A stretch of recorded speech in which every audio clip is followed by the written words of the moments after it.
ওকে, ঠিক আছে, তাহলে আমরা আজকে পড়ব কনফাউন্ডিং।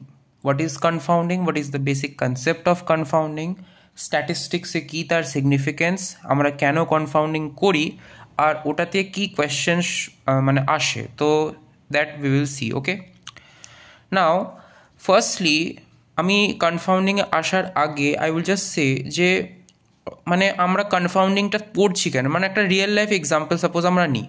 সাপোজ আমি তোকে বলছি যে সাপোজ মানে এখানে আমার তিনটে তিনটে ফ্যাক্টরস আছে। ওকে, জাস্ট ইম্যাজিন যে তিনটে আমার মানে ইনগ্রিডিয়েন্টস আছে। ফার্স্টে হচ্ছে type of oil, olive oil আছে একটা, আর মাস্টার্ড অয়েল আছে। সেকেন্ডে হচ্ছে লেভেল অফ সল্ট, আমি কতটা সল্ট দেবো, হাই দেবো না লো দেবো। আর থার্ডে হচ্ছে স্পাইস মিক্স, মাইল্ড কি হট। ঠিক আছে, তো এই তিনটে আমার মানে ফ্যাক্টরস আছে। এখানে আমাকে বলা হয়েছে যে ধর ইউ আর আ ফুড জাজ।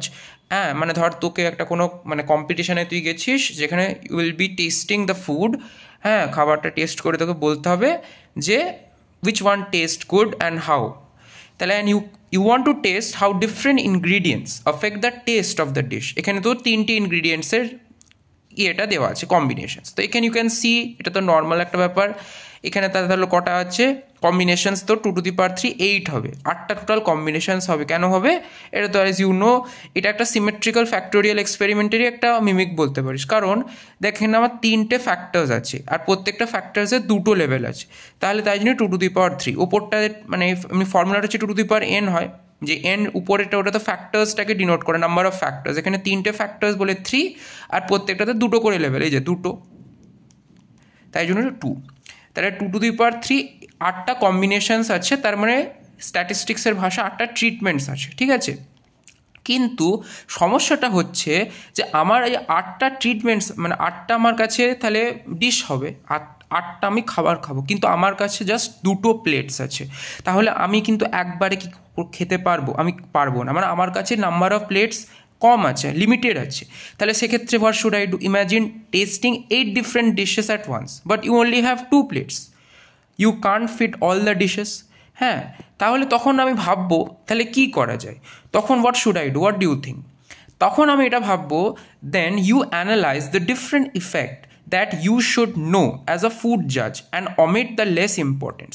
তাহলে এখানে সেই একটা মানুষের যে নর্মাল কনসেপ্ট, যে যদি আমার কাছে রিসোর্স লিমিটেড থাকে, আমার কাছে নাম্বার অফ প্লেটস কম আছে, তাহলে আমি সমস্ত ডিশ টেস্ট করতে পারবো না, তাহলে আমাকে কিছু কিছু জিনিসগুলো অমিট করতেই হবে। বাট তার মধ্যেও এমনভাবে আমাকে করতে হবে, অপটিমাইজ ওয়েভাবে, সো দ্যাট আই ক্যান জাজ properly at least the main effects, যে মেন এফেক্টসগুলোর জন্য যেটা টেস্টটাকে বাড়াচ্ছে কি কমাচ্ছে সেইটুকু আমাকে জাজ করতেই হবে।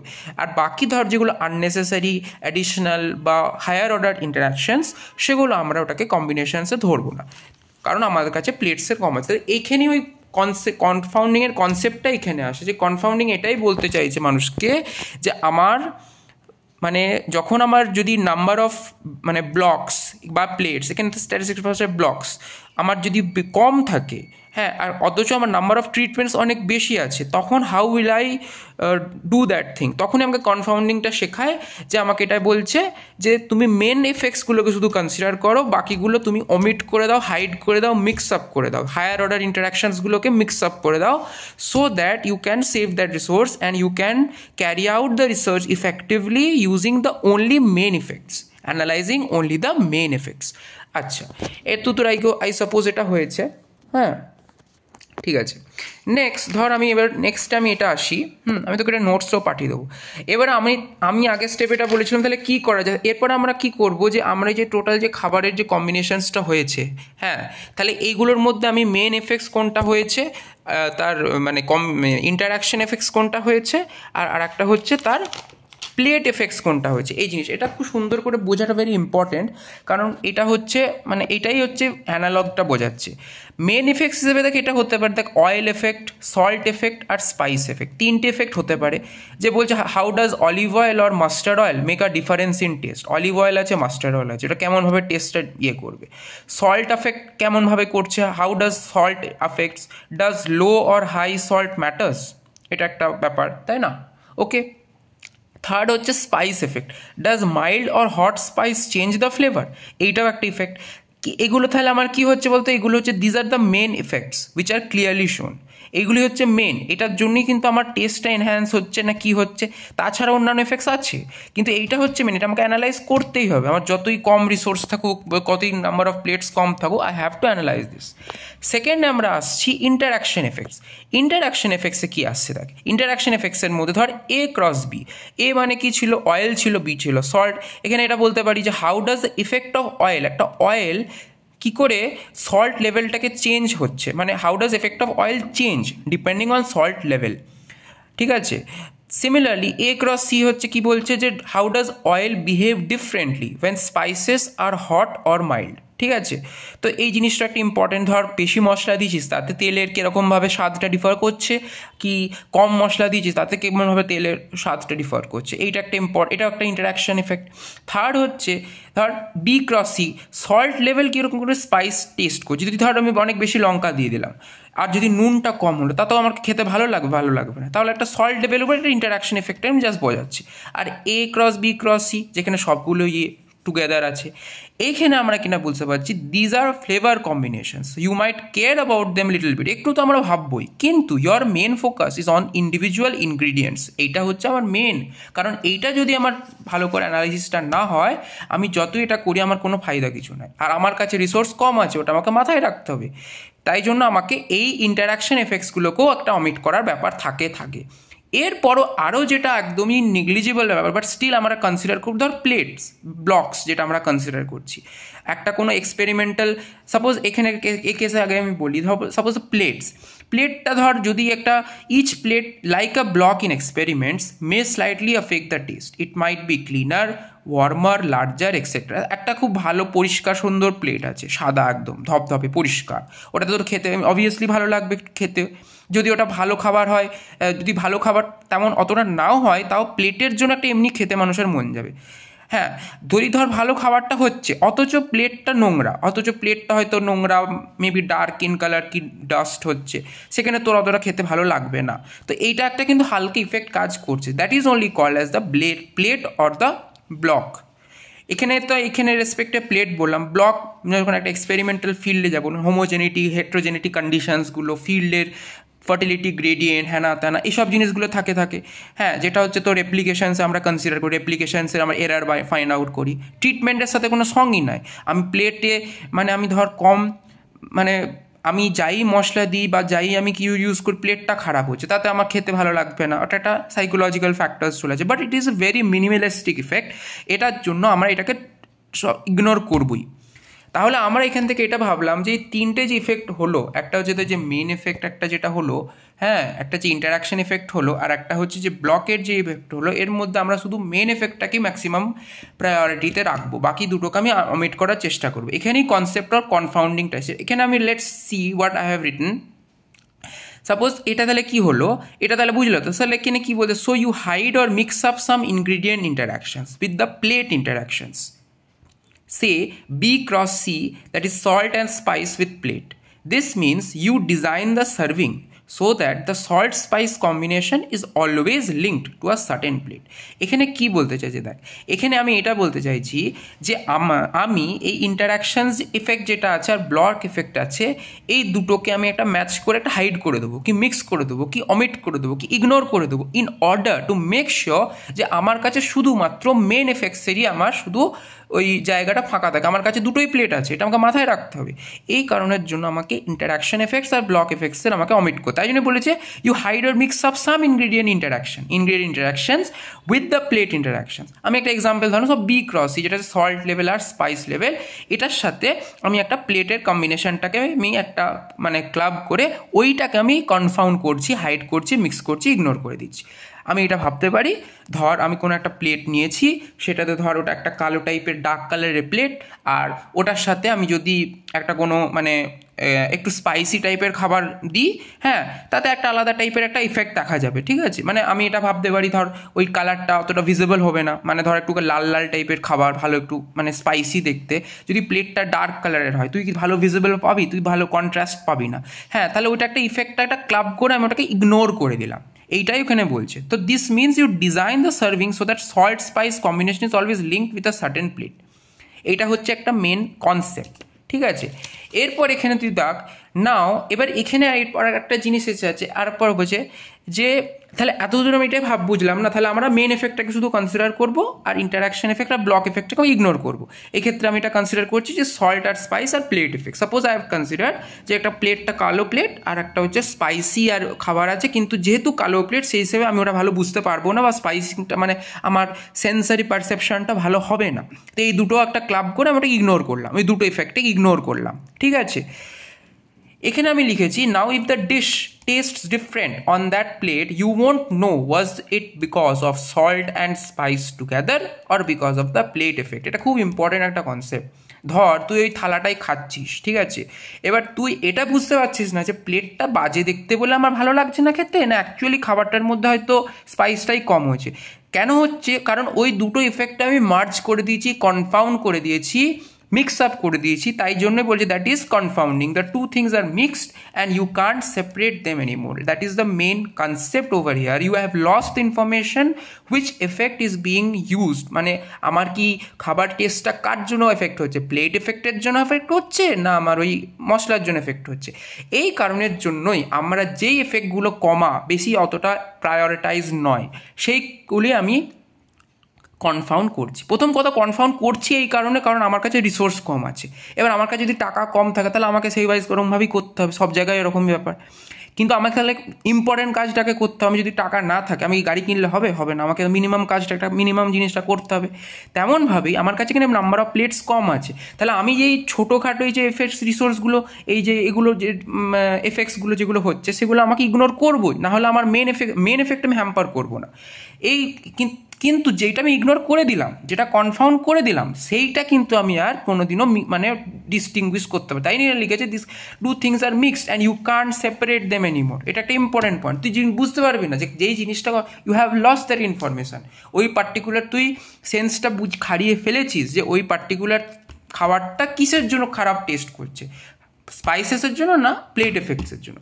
এটা হচ্ছে একটা খুব একটা basic idea why confounding is done, তার কি রিজন, তার ক্যারেক্টারিস্টিক্স কি কনফাউন্ডিংয়ের, এটা হচ্ছে মেন ব্যাপার। দুটো টাইপ অফ কনফাউন্ডিং হয়, একটা হয় কমপ্লিট কনফাউন্ডিং, একটা হয় পার্শিয়াল কনফাউন্ডিং। কমপ্লিট কনফাউন্ডিংয়ে কি বলছে যে যদি সাপোজ আমি ওই পার্টিকুলার কম্বিনেশনটাকেই বারবার রিপিট করি, সাপোজ আমি এখানে নিয়েছিলাম বি ক্রস সি এর কম্বিনেশনটা, দ্যাট মিনস সল্ট আর স্পাইসের সাথে ওই প্লেটের ইফেক্টটা, ওই দুটো ইন্টারাকশনটাই আমি যদি বারবার নিতে থাকি ওইটাকেই, তাহলে ওটাকে কমপ্লিট কনফাউন্ডিং বলে। এখানে এটা লিখেছে দেখ, you always confound salt cross spice in every round of testing. এখানে কি হচ্ছে, একটা পার্টিকুলার আমি কম্বিনেশন অফ ইন্টারাকশনসটাকেই আমি সবসময় কনসিডার করছি, এই কারণের জন্য এটাকে বলছি কমপ্লিট কনফাউন্ডিং। কেন? Can you permanently lose the ability to detect that combination flavour. এটা you have lost that ability. কিন্তু যদি পার্শিয়াল কনফাউন্ডিং হয় তাহলে কি হবে, হয়তো ফার্স্ট রাউন্ডে মেবি আমি এই কম্বিনেশন বি ক্রস সি এর সাথে প্লেট কম্বিনেশন করছি, নেক্সট হয়তো আমি এ ক্রস বি ক্রস সি এর সাথে প্লেট কম্বিনেশন করতে পারি, নেক্সট হয়তো আমি এ ক্রস সি এর সাথে প্লেট কম্বিনেশন করতে পারি। এখানে এটাই বলছে you confirm different interactions, very important, different interactions. এই ডেফিনেশনটা ফর্মাল ডেফিনেশন আসছে, এটা জাস্ট বেসিকটা বোঝানো তোকে বলছি। হ্যাঁ, you confirm different interactions in different rounds. In this way, you don't lose all the informations but can still get partial understanding of every interaction. এবার অবভিয়াস ব্যাপার, যদি আমি একটা পার্টিকুলার মানে ওই এফেক্টটাকে ইগনোরই মারতে থাকি, ধর একটা কোনো ক্লাসে ছেলে আছে, সেই ছেলেটাকে বারবার ইগনোরই মারছি, তাহলে যদি সে অ্যাকচুয়াল কোনো হালকা পোটেন্সিয়াল থেকেও থাকে সে জীবনও বুঝতে পারবে না। কিন্তু আমি যদি ওরকমভাবে না করে, বায়াসভাবে না করে আমি যদি অন্যান্য ছেলেদেরও টার্গেট করি করি, তাহলে হয়তো যে ছেলেটা প্রথমে টার্গেট হয়েছিল সেটা হয়তো পরবর্তীকালে মেবি এফেক্ট দেখাতে দেবে। তাই জন্য আমার পুরোপুরি ইনফরমেশন আমি লুজ করবো না পার্শিয়াল কনফাউন্ডিংয়ে, ঠিক আছে? কারণ আমি একই জিনিসটাকে আমি 500 বার কনফাউন্ড করছি না, কিন্তু আলাদা আলাদা জিনিসগুলোকে ডিফারেন্ট রাউন্ডস মানে ডিফারেন্ট ইন্টারাকশনসগুলোকে কনফাউন্ড করছি। তো এইটা হচ্ছে তুই বুঝলি যে কমপ্লিট আর পার্শিয়াল কনফাউন্ডিংয়ের বেসিক ডিফারেন্সটা। গোল অফ কনফাউন্ডিং এটাই, to hide or mix up higher order interactions. এইগুলোকে বলে হায়ার অর্ডার ইন্টারাকশন, যেখানে অনেক বেশি ইন্টারাকশনসগুলো চলে আসছে, ওগুলোর ইফেক্টগুলো খুবই কম, ওগুলোর effect is very minimalistic. Still it have definitely it has an effect, but we can ignore it because we have resource constraint, we don't have that number of blocks or number of plates as we have given in the example, ঠিক আছে?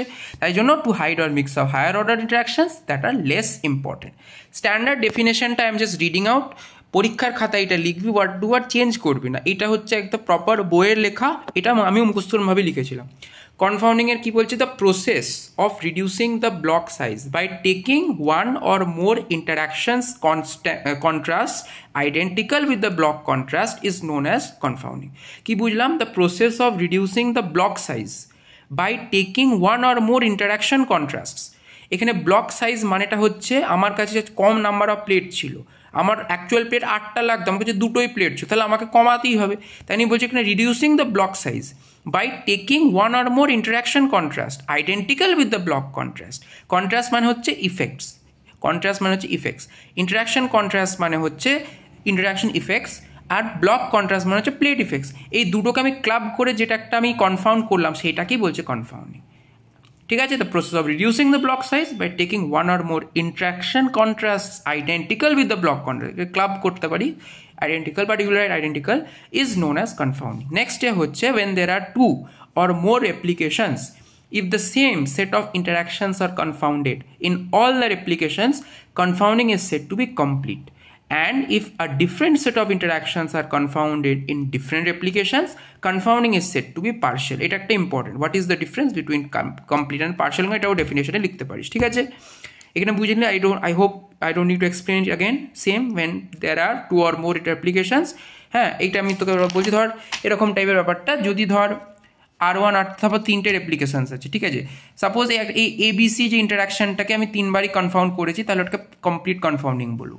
কিন্তু যদি একবারই করে থাকি, পরে আবার অন্য এসিটাকে করলাম, পরে আবার এবিটাকে, এটাকে পার্শিয়াল কনফাউন্ডিং বলে। তাহলে এটা এখানে এটাই লিখেছে, the process of reducing the block size by taking one or more, এটা তো ডেফিনেশন হয়ে গেল, when there are two or more replications, if the same set of interactions are confounded in all replications, confounding is said to be complete. And if a different set of interactions are confounded in different replications, confounding is said to be partial.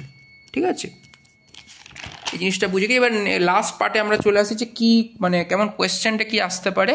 হ্যাঁ, ধর আমি তোকে বললাম যে perform complete statistical confounding of interaction AB across 3 replications for a 2 to the power 2 symmetrical factorial experiments having two factors A and B each with 2 levels. I think বুঝতে পারিস না, তো কারবার বলছি। হ্যাঁ, আমরা জানি, আমরা ওই এগুলো পড়েছিলাম, তো আমরা ওই symmetrical experiment, symmetrical factorial experiments পড়েছিলাম, তো যেগুলো ধর 2 to the power 2 factorial experiment, ধর A and B দুটো আছে, মানে লেভেল ফ্যাক্টরস আছে, আর 2 to the power 3তে সাপোজ A, B আর C 3টে আছে। ঠিক আছে, এবার এক্ষেত্রে আমি দেখ ইন্টারাকশন এফেক্টের মধ্যে A, B একটা আসবে।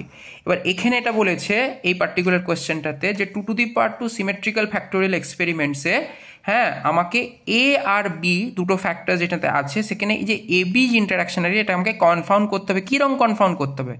পারফর্ম কমপ্লিট কনফাউন্ড করতে হবে across 3 replications। তাহলে এখানে আমি করবো তালিকাটা কী হচ্ছে, দেখ একটা টাইপেরই সেম টাইপেরই কোশ্চেন আসে না, ডিফারেন্স কিছু নেই, জাস্ট প্রসেসটা বুঝে নে। তুই যদি ওই সিমেট্রিক্যাল এক্সপেরিমেন্টসে তো মিড টার্ম তখন পড়েছিলিস, তুই জানিস যে এ বির যে ইন্টারাকশনের ফর্মুলাটা ছিল half of A-1 R B-1, এটাই তার ফর্মুলাটা ছিল। মানে যেটা ধর থাকবে সেটা -1 হবে, যেটা থাকবে না সেটা +1 হবে, যেটা থাকবে সেটা তো -1 হবে, যেটা থাকবে না সেটা +1 হবে। যখন 2 to the power 3 এক্সপেরিমেন্টসগুলো আমরা পড়েছিলাম, সাপোজ ABC যে ইন্টারাকশন, এর ফর্মুলাটা কী ছিল, এটাতে দেখ 3টেই আছে, তাহলে এটা কী হবে A- আমি এই প্রথমের নাম্বারটা 1/2 কি 1/4 ওটা আমি ছেড়ে দিচ্ছি, ওটার সাথে এখানে কোনো সং না, ওটা একটা কনস্ট্যান্ট, ওটা ডিফারেন্সিয়েশন, মানে ওটা তোর ওই কনস্ট্যান্টটাকে আমি হাঁটিয়ে দিই, মানে ওটা এখানে কাজে লাগছে না, I am just focusing on this terms. যে সাপোজ ABC যদি 2 to the power 3 এর ক্ষেত্রে সাপোজ যদি থাকতো, যেমন ABCর ফর্মুলাটা কী ছিল, A-1 into B-1 into C-1। ACর ফর্মুলাটা কী ছিল, ACর ফর্মুলাটা হবে A-1, বিটা নেই এখানে, বিটা যেহেতু নেই তাহলে বিটা +1 হবে, আর সিটা আবার আছে তাহলে C-1। এই যে এই জিনিসটা, এই প্রসেসটা জানিস, এই ফর্মুলাটা, এবার এইটা এরকম করে আমাকে করতে হবে, বুঝলি তো। এখানে আমাকে বলেছিল এ বিটাকে কনফাউন্ড করতে, এ বির ফর্মুলাটা হচ্ছে A-1 ইন্টু B- হাফটাকে কেটে দে, হাফ বাদ দে, হাফের সাথে কোনো সং নাই। এটাকে তুই যখন সিম্পলিফাই করবি তো 4টে টার্ম পাবি, সেই 4টে টার্মের মধ্যে দেখ, ধর এটা সিম্পলিফাই করার পর AB +1 -A -B equal amounts of minus আর প্লাস সাইন্সগুলো পাবি। দেখ দুটো টার্ম আছে, এটা পজিটিভ, AB আর +1 দুটোই পজিটিভ, আর দুটো টার্ম হচ্ছে ইকুয়াল নাম্বার অফ দুটো টার্ম হচ্ছে নেগেটিভ, মাইনাস এ আর মাইনাস বি। এবার এইটাকে আমাকে অ্যালোকেট করতে, আমাকে তিনটে রেপ্লিকেশনস বলেছিল, তিনটে রেপ্লিকেশন আগে R1 R2 R3 লিখে দেবো। তারপর আমি দেখবো যে এবিটা বলেছে, তো এবির ফর্মুলাতে এটা আমি টার্মগুলো বার করি। এখানে কটা টার্ম আছে? 4টে টার্ম আছে। তাহলে আমি হাফ ভাগ করব, মানে আমাকে হাফ হাফ করে করতে হবে। কিন্তু যদি 4টে টার্ম থাকে এরকম করে আমাকে দুটো দুটো বক্স বানাতে হবে, বুঝতে পারছিস? এটা একটা রেপ্লিকেশনসের মধ্যেই ব্লকিংগুলো এমনভাবে আমি করছি, এটা অ্যারেঞ্জমেন্ট অফ দ্য ব্লকিং। হ্যাঁ, যেহেতু এখানে 4টে টার্ম আছে আমি দুটো করে খোপ বানাবো। একটা সাইডে আমি লিখে দেবো ABR1, মানে যেগুলো সব পজিটিভ টার্মসগুলো একটা সাইডে লিখবো, আর বাকিগুলো নেগেটিভসগুলো আর একটা সাইডে লিখবো। আর সেম করবো ফর R2 আর R3 অলসো, কিন্তু আর একটা র্যান্ডমাইজেশন প্রসিজিয়ারটা ফলো করতে হবে। ধর আমি প্রথমে লিখেছি ABR1 এখানে, আর মাইনাস এ মাইনাস বি, একটা হয়ে গেল, কোনো অসুবিধা নাই, একটা থেকে পজিটিভ একটা নেগেটিভ।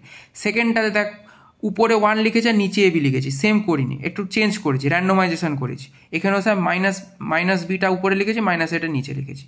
আর থার্ডটাতে দেখ এই দুটো হয়তো কনস্ট্যান্ট হচ্ছে, মানে সেম হয়েছে 1 আর এবি, কিন্তু এইটা আবার চেঞ্জ হয়েছে, মাইনাস এটা আবার এখানে উপরে আছে আর মাইনাস বিটা নিচে আছে। মানে আমাকে বেসিক্যালি র্যান্ডমাইজভাবে এই 4টে টার্মকে আমাকে অ্যারেঞ্জ করতে হবে অ্যাক্রস 3 রেপ্লিকেশনস। ব্লক সাইজটা হাফ হয়ে যাবে যদি 4টে টার্ম থেকে দুটো দুটো করে থাকবে। সেকেন্ডে আমি আসছি, সেকেন্ডেতে তোর যদি 8টা টার্ম থাকে, যেমন 2^3 তো 8টা টার্ম থাকবে না, সেখানে যদি দেখবি 4টে আছে, 4টে করে খোপ, মানে যটা টার্ম হয় তত হাফ হয়ে যাবে। মানে তোদের তো 2^2 আর 2^3টাই আছে। তাহলে এই কোশ্চেনটা থেকে পর এটা, তাহলে এটা ছিল কমপ্লিট কনফাউন্ডিংয়ের। কমপ্লিট এই কারণ তিনটে রেপ্লিকেশনে আমি এবিটাকে কনফাউন্ড করেছি, একই ইন্টারাকশনটাকে তিনটে রেপ্লিকেশনই কনফাউন্ড করেছি, তাই জন্য কমপ্লিট। আর এখানে কোশ্চেনটা দেখ, performs partial statistical confounding of interactions ABC, AB and AC across 3 applications respectively for 2^3 symmetrical factorial experiment having 3 factors A, B, C each with 2 levels. তাহলে এখানে this is 2^3 symmetrical factorial experiment। এটাতে তোর কি কি ইন্টারাকশনসগুলো দিয়েছে বলেছে, মেনশন করেছে ABC, AC আর AB। এর ফর্মুলাটা তুই লিখে নিবি। এটার ফর্মুলাটা দেখ, ABCর ফর্মুলাকে A-1, B-1, C-1। ACর ফর্মুলাকে A-1, beta নেই, বি তাই প্লাস আছে, এটা এখানে আবার সেম, A বিটা A-1 আছে, B-1 আছে, কিন্তু সিটা +1 হবে, কারণ সিটা নেই, যেটা নেই সেটা +1 হবে, যেটা থাকবে সেটা -1 হবে। এই টার্মটা তুই যখনই পেয়ে গেলি এটা তুই সিম্পলিফাই করবি। এইটা সিম্পলিফাই করার পর এরকমভাবেই তুই এটাতে 8টে এরকম টার্ম পাবি, এরকম টাইপের। যখন সিম্পলিফাই করবি, এটা আমি করি না, লং হবে বলে আমি করিনি, তাহলে 4টে এরকম, এখানে 4টে পেয়েছিলাম, কিন্তু 8টা পাবি। সেই 8টার মধ্যে তুই দেখবি 4টে হচ্ছে পজিটিভ থাকবে, 4টে নেগেটিভ থাকবে, কারণ এটা সিমেট্রিক্যাল ফ্যাক্টোরিয়াল এক্সপেরিমেন্ট। তাই যে সেইটা এরমভাবে তুই মানে একটা খোপে তুই এরমভাবে পজিটিভগুলো রেখে দিবি আর একটা সাইডে নেগেটিভগুলো রেখে দিবি।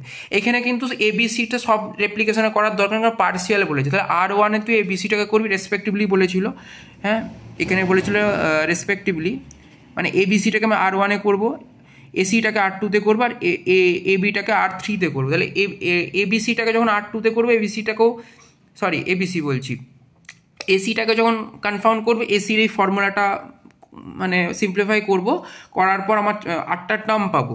দিয়ে আবার অ্যাজ ইউজুয়াল আমি এখানে একটা সাইডে আমি 4টে পজিটিভ আর একটা সাইডে 4টে নেগেটিভ, ঠিক আছে। এখানে উপস্থিত র্যান্ডমাইজেশনের দরকার নেই, কারণ এমনি আর পুরো টার্মটা আলাদা হয়ে যায়, এখানে ABC ছিল, এখানে AC হচ্ছে, আর এখানে তো আলাদা আলাদা ছিল না, তাই জন্য এখানে র্যান্ডমাইজেশনটা করার দরকার ছিল।